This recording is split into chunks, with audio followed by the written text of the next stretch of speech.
Public place এখন মনে হচ্ছে সবচাইতে রিস্কি একটা জায়গা। আমার কাছে কোনো সোজা উত্তর নাই এটা। অনেকেই বলবে যে এটা ল এনফোর্সমেন্টের ফেলিয়ার। সমভাবে দর্শন করি কিনা আমরা, সে ছেলেই হোক আর মেয়েই হোক। নারীকে মানুষ হিসেবে চিনুন, জানুন, শ্রদ্ধা করুন।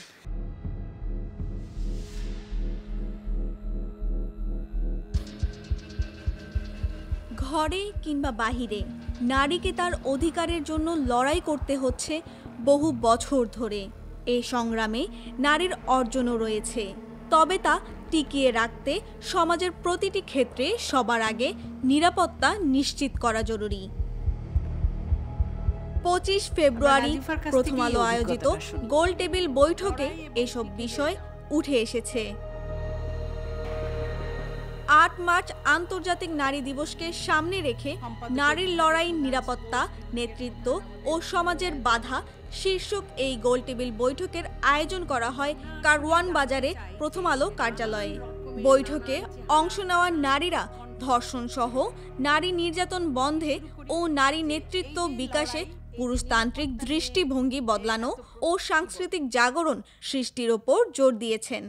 পাবলিক প্লেস এখন মনে হচ্ছে সবচাইতে রিস্কি একটা জায়গা হয়ে যাচ্ছে, যেটা আমরা অ্যাটলিস্ট রিস্ক সবসময় আছে ছিল, বাট এখন যে ধরনের রিস্ক আসছে সেটা আমাদের একত্রে মোকাবেলা করা খুবই প্রয়োজন, যাতে আমরা অন্যান্য ধরনের আরও দীর্ঘমেয়াদী যেসব সংস্কার পরিবর্তন আমরা চাইছি সেটা যাতে আমরা করতে পারি। সমদর্শিতা, সমভাবে দর্শন করি কিনা আমরা, সে ছেলেই হোক আর মেয়েই হোক, নিজেরাই নিজেদেরকে ওইভাবে দর্শন করি কিনা, যেটাকে আসলে ইংরেজিতে ইকুইটি বলা হয়। যে আমাদের লড়াইটা হচ্ছে পুরুষতান্ত্রিকতার বিরুদ্ধে, পুরুষের বিরুদ্ধে না, কারণ পুরুষকে আমরা সাথে চাই। এই বৈঠকে নারীর প্রতি যত ধরনের বৈষম্যের তথ্য উঠেছে তা নিরসনে সুপারিশ করবে কমিশন। অন্তর্বর্তীকালীন সরকার কি করতে পারে, পরবর্তী সরকার এসে কি করবে, সেসব কথাও উঠে আসে উপস্থিত অতিথিদের আলোচনায়। আমার কাছে কোনো সোজা উত্তর নাই এটা।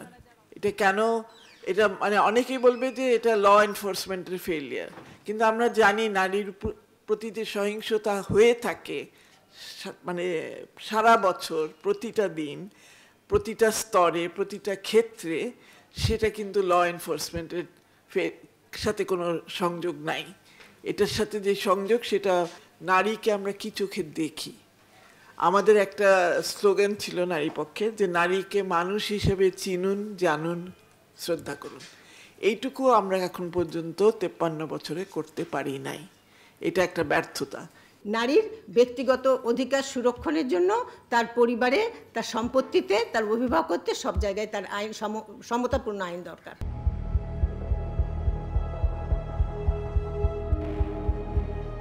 নারীর ব্যক্তি জীবনের অধিকারগুলো উপেক্ষিত হওয়ায় রাষ্ট্রীয় আইনে সুফল তারা পাচ্ছেন না।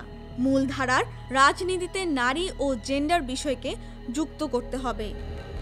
ব্যক্তি জীবন থেকে শুরু করে বিভিন্ন পেশায় নারীর প্রতি সম্মান ও মর্যাদা দেওয়ার বিষয়টি আবশ্যক বলে তুলে ধরেছেন তারা।